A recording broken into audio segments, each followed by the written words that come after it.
బట్టిప్రోలు మండలంలో పర్యటించిన కాంగ్రెస్ పార్టీ బృందం. బట్టిప్రోలు మండల పరిధిలో నీట మునిగిన వరి పొలాలను కాంగ్రెస్ పార్టీ నేత, మాజీ రాజ్యసభ సభ్యులు జేడీ శీలం శనివారం పర్యటించారు. తెనాలి బట్టిప్రోలు రహదారి మార్గంలో ఉన్న పంట పొలాలను ఆయన చూసి దిగ్భ్రాంతికి వ్యక్తపరిచారు.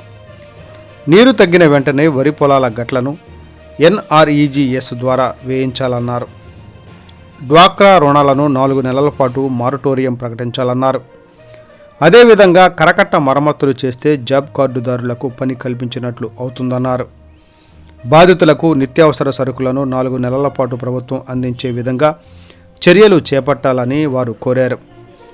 ఈ విషయాలను జిల్లా కలెక్టర్ దృష్టికి తీసుకువెళతామని ఆయన తెలిపారు. ఆయన వెంట నాయకులు గంట అంజుబాబు, తాడికొండ వెంకటేశ్వరరావు తదితరులు పాల్గొన్నారు. ఈ పేదలకు పని కల్పించాలి, రైతుకు కూడా ఉపయోగపడుతుంది. అదొకటి. అదేవిధంగా కరకట్ట పనులు కూడా MNREGSలో చేర్చాలి. ఈ పని కల్పిస్తే వాళ్ళంతా వాళ్ళు పెద్ద తెలుసుకుని జీవించేటువంటి అవకాశం ఉంటుంది. డ్వాక్రా రుణాలు కూడా తీసుకొచ్చేది ఇవన్నీ కొంచెం ప్రభుత్వం ఎవరు చేస్తున్నారు వారు. ఓకే, వాటితో పాటు ఇప్పుడు ఈ కాలనీలో ఈ నెలకు మునిగిపోయింది. ఈ సైడ్ చూడండి, ఇది కూడా ఈ చోట్ల మొదటి ప్రాంతాలు ఇచ్చారని స్థలాలు సరే చేసి మెరకేసి మంత్రిగా ఎప్పటికప్పుడు ఆలోచించడమే కానీ శాశ్వత కాలం కాంగ్రెస్ పార్టీ ఇల్లు కట్టిందంటే మెరకేసేవాడు. ముందు మెరకేసిన తర్వాత కట్టేవాడు. 40 లక్షలు ఖర్చు పెట్టి ఈరోజు ఎలమైన పరిస్థితులు ఎక్కడ వాడు బాధతో ఉంటాడు. మనకి ఇచ్చిన సంతోషం కంటే బాధ ఎక్కువ ఉంటుంది. ఈరోజు వేమూరు నియోజకవర్గం జరిగినట్టు నష్టం అపారమైంది. కారణం ఏంటంటే మరి ఈ ప్రాంతం అంతా కూడా నీట మునిగి దాదాపుగా 15,000 రూపాయలు పెట్టుబడి నుంచి 25,000 రూపాయలు పెట్టుబడి పెట్టిన రైతాంగం ఈ పరిస్థితుల్లో పోయిన సంవత్సరం అయితే ఉంది. పోయిన సంవత్సరం అయితే పంట చేతికి వచ్చినాక పోయింది. ఇప్పుడేమో 25,000 రూపాయలు ఖర్చు పెట్టిన తర్వాత ప్రకృతి విలయతాండంతో రైతులు ఉక్కిరి బిక్కిరి అవుతున్నాడు. అయితే గవర్నమెంట్ ఎమ్మటనే స్పందించి మరి రైతులకు కావాల్సిన ఇన్పుట్ సబ్సిడీ కానివ్వండి, మరి అట్లాగే రైతు ఖర్చు పెట్టినటువంటి అమౌంట్ 25,000 రూపాయలు ప్రతి రైతు ఖాతాలో వేయాలని చెప్పేసి తెలియజేస్తూ ఉన్నాం. అదేవిధంగా రైతుకి కొత్త విత్తనాలు ఇచ్చి తక్కువ టైంలో మరి వరి పండేటట్టుగా మరి ఈ ప్రాంతంలో, అదేవిధంగా మెట్ట పొలాల్లో తక్కువ టైంలో ఎక్కువగా లాభడి కలిగినటువంటి వంగడాలను కానివ్వండి, విత్తనాలు కానివ్వండి సబ్సిడీ మీద అందించాలని చెప్పేసి కాంగ్రెస్ పార్టీ డిమాండ్ చేస్తాం.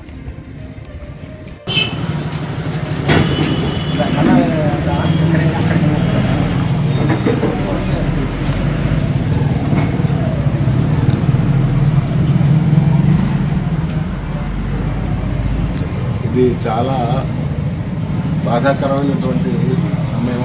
ప్రకృతి వికోపం, రైతు కూలీలు చాలా ఇబ్బంది పడ్డారు. ఈ రేపల్లె ప్రాంతం, వేమూరు ప్రాంతంలో ముఖ్యంగా ఎగువ నుండి నీళ్ళు వస్తున్నాయి, ఇంకా వస్తున్నాయి. ప్రస్తుతం అయితే మేము మామూలుగా ఇక్కడ గమనించింది ఏంటంటే రైతుల పొలాలన్నీ కూడా నీట మునిగినాయి. సరే, భోజనాలు నీళ్లు అందిస్తున్నారు, ప్రభుత్వం అధికారులు కష్టపడి పనిచేస్తున్నారు. కానీ ముఖ్యంగా ఏమిటంటే పని లేదు, పని కల్పించాలి. అంటే ఈ గళ్ళు పొలాల్లో కూడా గట్లు తెగిపోయి ఆ గట్లు మళ్ళా వేసేదానికి ఆ పనికి NREGS కింద అవి కూడా చేర్చాలి అని ఒక డిమాండ్ ఉంది. ఎందుకంటే ఒక 10 రోజులు 15 రోజులు పని జరిగితే వాళ్ళంతటి వాళ్ళు కొంచెం డబ్బులు సంపాదించుకొని తినడానికి ఇష్టపడతారు. కానీ వాళ్ళు ఇచ్చేటువంటి అన్నం ప్యాకెట్ల మీద ఆధారపడటం కష్టం అనిపిస్తూ ఉంది. అందుకని కలెక్టర్ గారితో మాట్లాడి కొన్ని షెల్ఫ్ ఆఫ్ వర్క్లో ఇవి కూడా చేర్చి, ఎందుకంటే పనికి ఇప్పుడు NREGS కింద 3 రోజులు ఎంప్లాయ్మెంట్ ఇవ్వాలని, కానీ వాస్తవంగా 30 రోజులు. కోస్తా జిల్లాలో జరిగిన రైతు మీద ప్రకృతి యొక్క విలయతాండం, ఈరోజు రైతు ఏ విధంగా రోడ్డు పాలైపోయిందో చూసి తాత్కాలిక ఉపశమనాలు మీద సొసైటీలు కానీ ప్రభుత్వం కానీ కొంత ఆ రోజుకు సరిపాను రైతుకి పేదవాడికి సహాయం చేయడం జరుగుతుంది. కానీ వాళ్ళ కాళ్ళ మీద వాళ్ళు నిలబడే విధంగా, రైతులను నిలబెట్టే విధంగా ప్రభుత్వ నిర్ణయాలు ఉండాలి. దానిలో భాగంగా ఏ ప్రాంతంలో ఏ రైతుకి ఏ విధంగా సరైన విత్తనం ఇస్తే ఆ రైతు అక్కడ ఆ ప్రాంతంలో బాగుంటాడని తెలుసుకొని ఒక కమిటీని వేసి వాళ్ళకు తగ్గ విత్తనాలను సబ్సిడీ రూపంలో ఆ రైతుకి కలగజేయగలిగితే రైతు ముందుగా ధైర్యంగా రోడ్డు మీదకి రాగలుగుతాడు.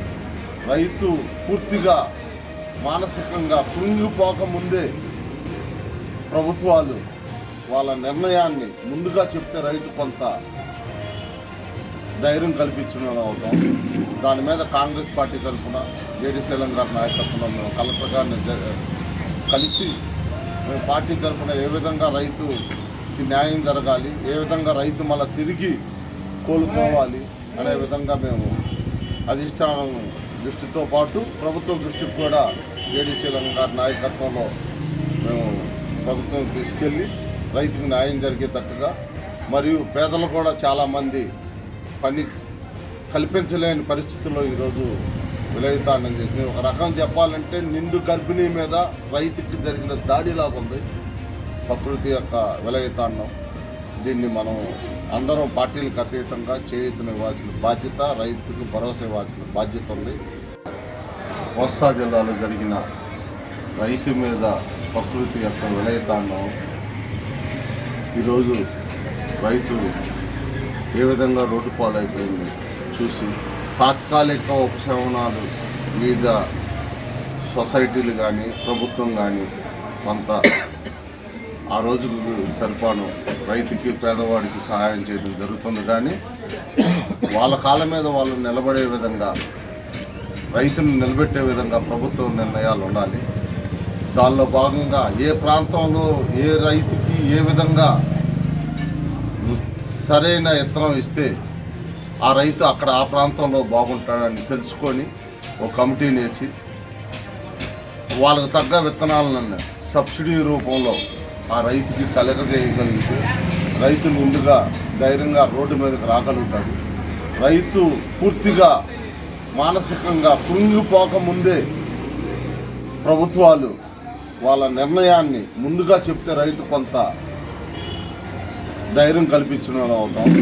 దాని మీద కాంగ్రెస్ పార్టీ తరఫున జేడీ శీలం గారి నాయకత్వంలో మేము కలెక్టర్ గారిని కలిసి మేము పార్టీ తరఫున ఏ విధంగా రైతుకి న్యాయం జరగాలి, ఏ విధంగా రైతు మళ్ళీ తిరిగి కోలుకోవాలి అనే విధంగా మేము అధిష్టానం దృష్టితో పాటు ప్రభుత్వం దృష్టికి కూడా జేడీ శీలం గారి నాయకత్వంలో మేము ప్రభుత్వం తీసుకెళ్ళి రైతుకు న్యాయం జరిగేటట్టుగా, మరియు పేదలు కూడా చాలామంది పని కల్పించలేని పరిస్థితుల్లో ఈరోజు విలయతాండం చేసింది. ఒక రకం చెప్పాలంటే నిండు గర్భిణీ మీద రైతుకి జరిగిన దాడిలాగా ఉంది ప్రకృతి యొక్క విలయతాండం. దీన్ని మనం అందరం పార్టీలకు అతీతంగా చేయూతనివ్వాల్సిన బాధ్యత, రైతుకు భరోసా ఇవ్వాల్సిన